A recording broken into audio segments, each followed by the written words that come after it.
Fall Line by Michael Garon. Episode 17. Animal Traction. I learned the importance of having a plan B the easy way, by not having one. I was assigned to a new USAID project in Togo. Its stated goal, training oxen to pull plows, is formally known as animal traction. Peace Corps sent 20 of us off to Texas to spend a month learning how to get the bulls to take the yoke. That, unfortunately, often required us to convince them they wanted to learn to plow. We learned to corner the lumbering beasts using whatever means we had available. Then we'd get a rope on their heads below their horns and another rope on one of their hind legs. This allowed a third person to drop the yoke on the first ox's neck and to lock the securing mechanism. Then we'd start in on the second one. Once we yoked the pair together, what followed was a downright raucous affair. Our beef, as we called them, would invariably break free of us after a snorting rant. They would then race off and smash headlong into trees, or they'd get themselves completely turned around so that one ox's body was on each side of the yoke. It looked cartoonish to see the animals dragging volunteers down dirt roads. Others were gored and tossed in the air like rag dolls. It was all very frightening and great fun and more difficult than I ever would have thought. On a work front, I was having problems introducing beef to yokes in Pagoda. What surprised me more was how reluctant the farmers were to use them. In Pagoda, like most of Togo, farming consisted of whacking at hard-packed soil with little short-handle hoes. The farmers bent in half, knees locked, to strike the ground. They bobbed like those toy birds that continuously peck for water after you start them with a push. It was back-breaking work. These farmers were the very definition of subsistence farmers. They worked every daylight minute of the planting season. But even so, they were barely able to harvest enough millet to tide them over for the year. Sometimes they weren't even able to do that. So sorry, Anasara, the local language word for outsider, they informed me, but we don't have time to see if this crazy idea of getting oxen to pull plows will work. They were too busy making sure their families didn't starve. And they were happy enough to keep doing things the way they'd been doing them for several thousand years. The more I got to know these men, the more I came to appreciate their perspective. First, the soil of northern Togo is densely packed red volcanic laterite. It actually looks more like pebbles and concrete than dirt. Second, the rains come in such brief intervals that the planting season is a matter of precise timing. And third, they plant yams, their primary food source, in 3-foot-high earthen mounds. No matter how well trained your oxen are, they'll never be able to plow the soil into 3-foot mounds.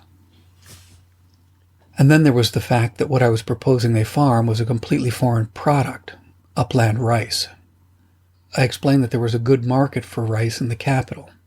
We'd sell it there, and then they'd have enough cash to buy the yams they hadn't produced themselves.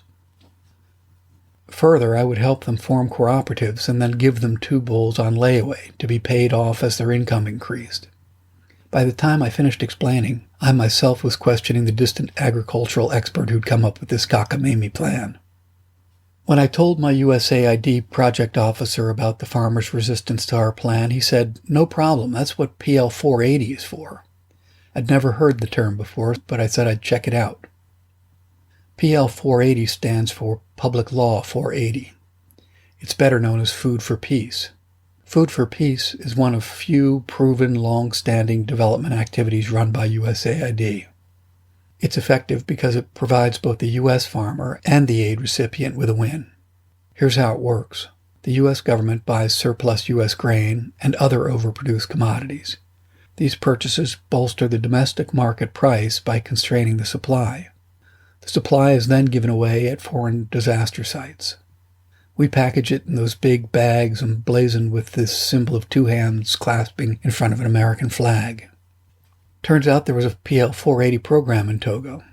The guy running the program for USAID agreed to meet. After I explained my farmer's dilemma, he agreed to keep enough PL 480 on hand to guarantee their food security. In fact, he said, he had a truck coming up my way so we'd have it swing by and make a preliminary delivery. I couldn't believe my good fortune. "One thing, though," he said, extending his hand. "You have to promise not to use the food for anything other than as a backup food supply for the oxen plowing farmers." I shook and said we had a deal. A couple of weeks later, I was out working with my newly invigorated farmers. A villager pulled up on his bicycle and breathlessly said that a bunch of people were looking for me. He added that a truck was waiting at the Ag Extension office. Big truck, he said, widening his eyes in a comical look of surprise, like he'd never seen a truck before. I kicked my recently arrived motorcycle to life and skidded my way back into town. I found the people who were looking for me. They were among a large group of villagers who'd come out to gawk at an enormous 18-wheeler. The vehicle was so big that it blocked the entire road. The truck driver spoke rapidly, miming the movements of contents from his rig into a nearby building. The building was the Ag Extension office storage shed. My friend Cebu, the extension agent, came up and told me that the driver had a rig full of PL-480 food. His instructions were to deliver it to no one but me. It took me a while to understand that he was talking about the entire shipment, about 500 cubic feet of food. That's about an 8 by 8 foot square. And then the driver informed me that he had needed to see it under lock and key and watched over by a guard. 100 bags are the food you requested, the driver informed me. You have to store the rest for us to distribute in case of an emergency. But the cost of getting your part of the food is that you have to keep the rest of it safe. Holy shit, I'm thinking, 500 cubic feet of food plus now I have to find a guard?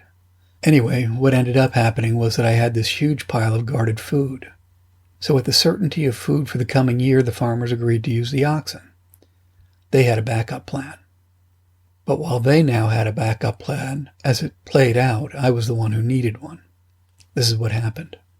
The previous year had been a bad one for rain. By the middle of the dry season, a lot of people in my village were running out of food. Of course, everyone in the area knew about my warehouse full of food.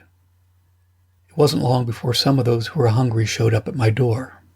I explained to each of them the promise I'd made. Sorry, it isn't my food to give away. I remember one time a young woman came and held a baby in outstretched arms. I know you're not giving us any food, and I don't want food for myself, but do you think you could spare something for my starving baby? Her husband, who was with her, looked embarrassed by his inability to provide for his family. He stood a little ways off, turning occasionally to look at me while wringing his hands. I shook my head and repeated my oath to the PL-480 man. She met my explanations with a look of incomprehension, then incredulity, then disdain. The scene often repeated, always ending in quiet despair. I remained uncompromising, determined not to give away any food, regardless of the need. The begging continued for a while, but people eventually came to realize that I wasn't going to budge. About the same time, I noticed a certain wariness in my interaction with the villagers. It seemed my friends had seen a new aspect of this American, and what they saw was deeply troubling. At the end of the season, all but one of my cooperatives proved able to cover their food needs through the sale of their rice.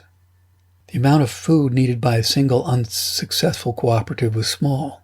It didn't put a dent in the enormous pile of meal-filled sacks. One day around this time, Cebu came knocking at my door. I have bad news about the remaining food, he said. It's all gone bad. It's rotten, filled with maggots.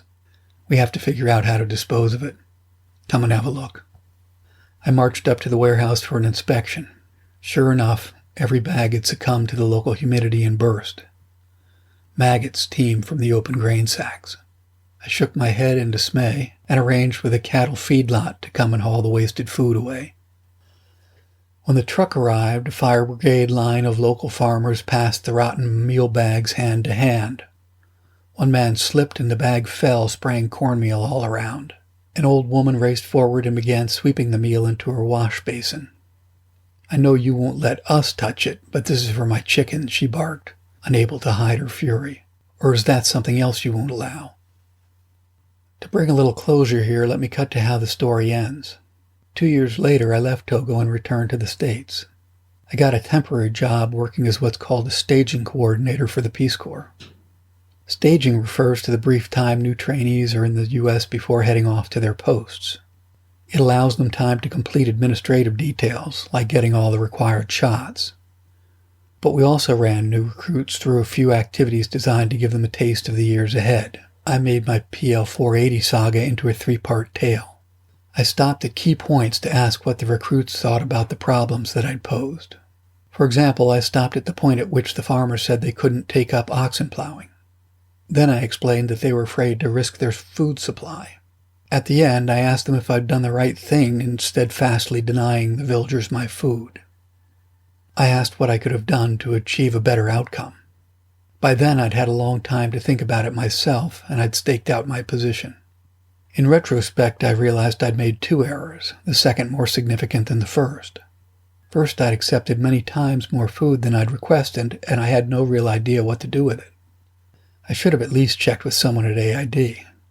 Second, I had failed to engage community leaders in any part of the process. I know now that I should have engaged them at every step along the way. A more perceptive, less headstrong volunteer would have understood. The only way to make things work in an African village, or in development anywhere, is to have community support. In that sense, I'd sown the seeds for my own failure from the start. It was a difficult lesson to learn. It helped that I had the outlet of staging to tell my ancient mariner tale. I can only hope it spared somebody the woes I had brought upon myself.